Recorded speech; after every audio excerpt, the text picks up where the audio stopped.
Satu, pengertian hadis dan kegunaannya dalam studi Islam. Yang pertama, definisi hadis, sunnah, kabar, dan atsar. Hadis secara bahasa, yaitu dalam bahasa Arab perkataan atau perbuatan. Dalam konteks keimanan Islam, hadis merujuk perkataan, perbuatan, atau penetapan Nabi Muhammad SAW diriwayatkan para sahabat dan generasi setelahnya. Hadis secara istilah, sumber hukum Islam kedua setelah Al-Quran yang berisi tentang perkataan, perbuatan, dan penetapan. Hadis berfungsi penjelas dan penguat ajaran Al-Quran serta memberikan pedoman bagi umat Islam dalam menjalankan kehidupan sehari-hari. Yang kedua, sunnah secara bahasa, yaitu dalam bahasa Arab, jalan atau cara dalam konteks yang lebih luas. Sunnah merujuk kebiasaan atau tradisi yang dilakukan secara terus-menerus. Dalam istilah, dalam terminologi Islam, sunnah sering kali dikasihkan dengan bersifat anjuran atau sunnah muakkad, tetapi tidak wajib dalam hukum-hukum Islam. Khabar dalam bahasa Arab, berita atau informasi. Dalam konteks komunikasi, khabar merujuk penyampaian informasi dan pesan kepada orang lain. Secara istilah, sebagai sinonim hadis, yaitu sebagai sumber informasi tentang ajaran Islam yang bersumber dari Nabi Muhammad SAW. Khabar menjadi dua, yaitu mutawatir, diriwayatkan banyak orang dari orang lain, dan ahad, diriwayatkan banyak orang atau salah satu orang yang beberapa orang. Dari contohnya hadis khabar, yaitu hadis tentang amal perbuatan dari Abu Hurairah radhiyallahu anhu bahwa Rasulullah SAW bersabda, sesungguhnya amal perbuatan itu tergantung pada niatnya dan setiap orang akan mendapatkan apa yang ia niatkan. Hadis riwayat Bukhari wa Muslim. Atsar, cara bahasa dalam bahasa Arab, jejak atau tanda atau peninggalan. Dalam istilah, sumber informasi yang sahih tentang sahabat Nabi dan generasi awal Islam dengan sumber penafsiran Al-Quran dan hadis serta rujukan dalam menetapkan hukum Islam. Contohnya dari Umar bin Khattab radhiyallahu anhu. Beliau berkata, salat berjemaah lebih utama daripada salat sendirian dengan 27 derajat, riwayat Bukhari. Selanjutnya, urgensi hadis dalam studi Islam. Secara istilah, sumber hukum dan pedoman dalam menjalankan kehidupan sehari-hari bagi umat Islam. Secara bahasa, keutamaan atau kepentingan yang sangat penting dalam memahami ajaran Islam. Contohnya tentang penjelasan tentang sholat, pedoman tentang akhlak, hukum tentang muamalah. Contohnya, sebaik-baiknya kalian adalah yang paling baik akhlaknya. 2.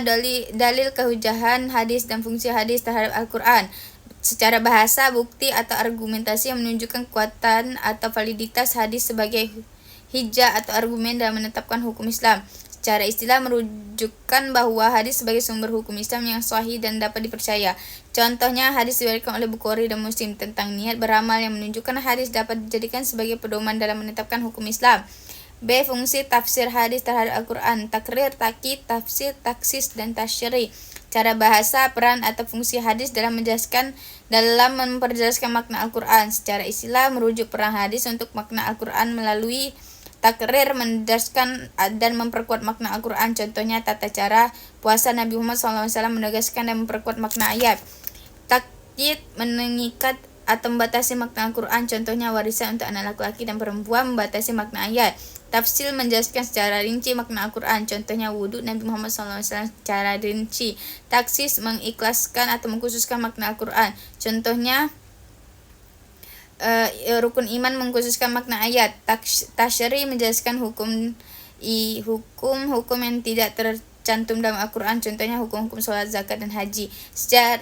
Sejarah perkembangan hadis. Sejarah perkembangan hadis dalam bahasa, sejarah perkembangan hadis sebelum dikumpulkan dan dikodifikasi dalam bentuk buku atau kitab. Istilah, masa sahabat Nabi Muhammad SAW dan tabi'in, generasi setelah sahabat dalam perkembangan hadis. Periode sahabat Nabi 632 sampai 660 Masehi. Contohnya, hadis tentang niat dalam beramal yang diriwayatkan oleh Umar bin Khattab radhiyallahu anhu. Periode tabi'in 660 sampai 750 Masehi. Contoh tata cara salat diriwayatkan oleh Abu Hurairah radhiyallahu anhu.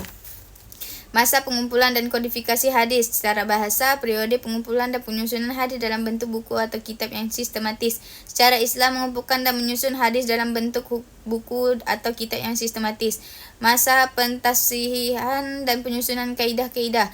Contoh, Sahih Bukhari dan Sahih Muslim yang merupakan kitab hadis sahih yang paling terkenal.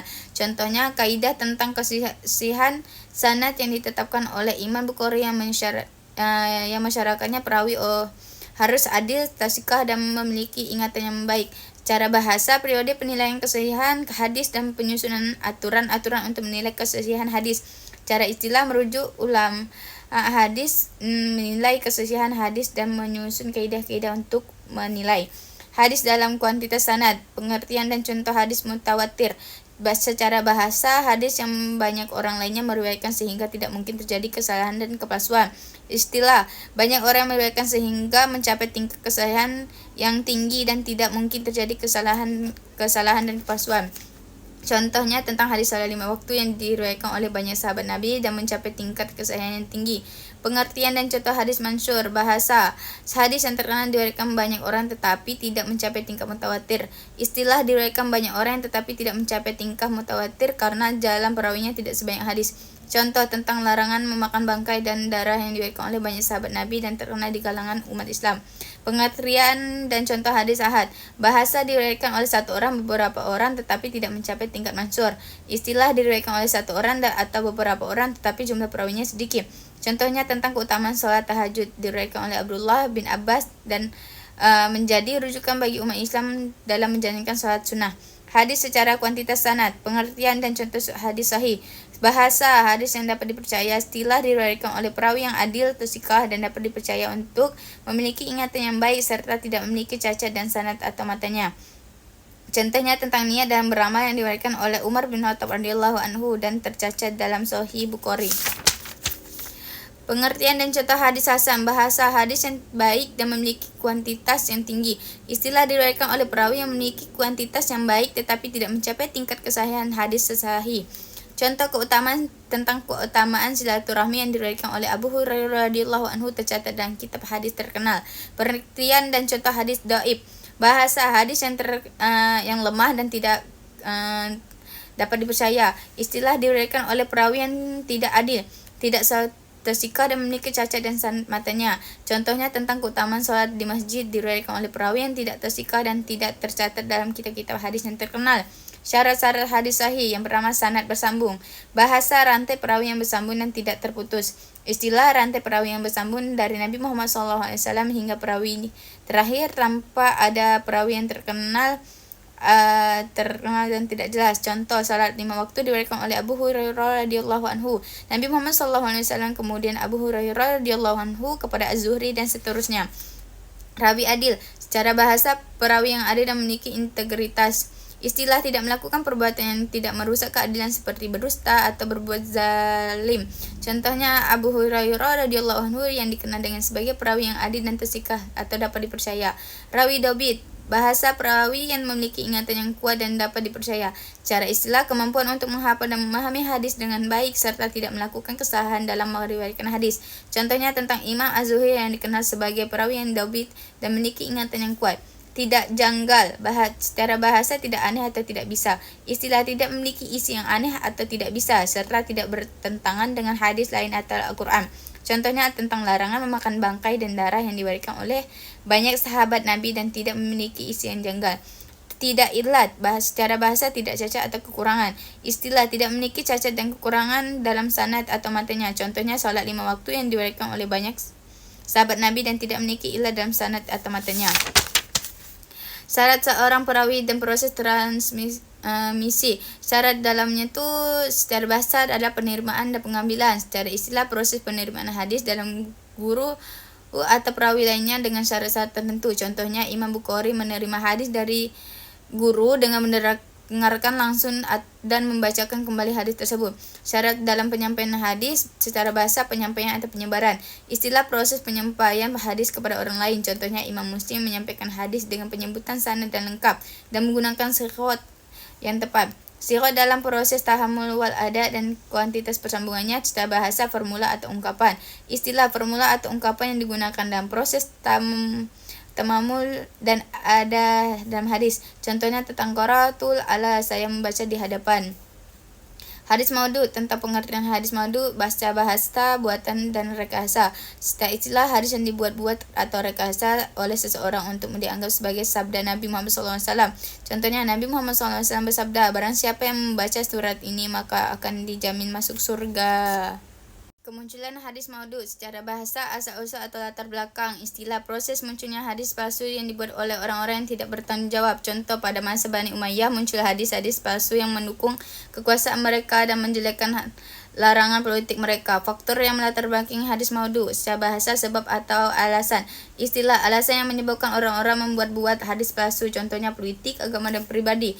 Ilmu, rijalul hadis, pengertian secara bahasa, para perawi hadis, orang yang meriwayatkan hadis. Secara istilah, ilmu yang mempelajari tentang biografi dan karakteristik para perawi hadis untuk menilai kesahihan dan kekurangan hadis. Contohnya, Imam Rijalul Hadis mempelajari tentang kehidupan dan karakteristik Abu Hurairah radhiyallahu anhu, salah satunya perawi hadis yang terkenal. Urgensi, yang pertama secara bahasa, pentingnya kebutuhan. Istilah, menilai kesahihan dan keakuratan hadis. Contoh, seorang perawi hadis dapat dipercaya dan tidak dengan menilai kesahihan dan hadis periwayatan. Aplikasi ilmu rijalul hadis secara bahasa, penerapan atau penggunaan. Secara istilah, penerapan ilmu dalam menilai kesahihan dan kekurangan hadis. Contohnya, memikat biografi perawi hadis, menganalisis karakteristik perawi hadis, menggunakan ilmu rijalul hadis dan menutup menilai hadis kesahihan dan dapat dipercaya. Ilmu asbabul wurud. Pengertian ilmu asbabul wurud secara bahasa, sebab-sebab turunnya atau latar belakang. Istilah, mempelajari tentang latar belakang ilmu ayat Al-Quran dan hadis Nabi Muhammad SAW. Contohnya tentang larangan meminum khamar, hadis tentang peristiwa tertentu. Urgensi ilmu asbabul wurud secara bahasa, pentingnya atau kebutuhan. Istilah, memahami konteks dan latar belakang guru Al-Quran dan hadis. Contohnya, Al-Quran yang larangan meminum khamar karena peristiwa tertentu dapat di ayat Al-Quran. Aplikasi ilmu asbabul wurud secara bahasa, penerapan dan penggunaan. Secara istilah, penggunaan ilmu dalam memahami dan menginterpretasikan ayat Al-Quran, hadis. Terakhir, takhrij hadis. Pengertian takhrij hadis secara bahasa, mengeluarkan dan menemukan. Istilah, proses menemukan dan menentukan sumber-sumber hadis secara menilai kesahihan dan kekurangan hadis. Contohnya, tentang salat 5 waktu diriwayatkan oleh Abu Hurairah radhiyallahu anhu dengan menemukan sumber hadis yang terkait dan menilai kesahihan dan keakuratan hadis. Memanfaatkan takhrij hadis. Yang pertama, bahasa, keuntungan atau faedah. Secara istilah, keuntungan dan faedah dari proses takhrij hadis. Contohnya, hadis salat 5 waktu diriwayatkan oleh Abu Hurairah radhiyallahu anhu adalah sahih dan dapat dipercaya. Cara melaksanakan takhrij hadis secara bahasa, metode atau tata cara. Istilah, metode dan tata cara dalam proses takhrij hadis. Contohnya, salat 5 waktu kita dapat sumber-sumber hadis yang terkait seperti Sahih Bukhari, Sahih dan Muslim, dan kemudian menilai dengan menganalisis sanad dan matan hadis. Wassalamualaikum warahmatullahi wabarakatuh.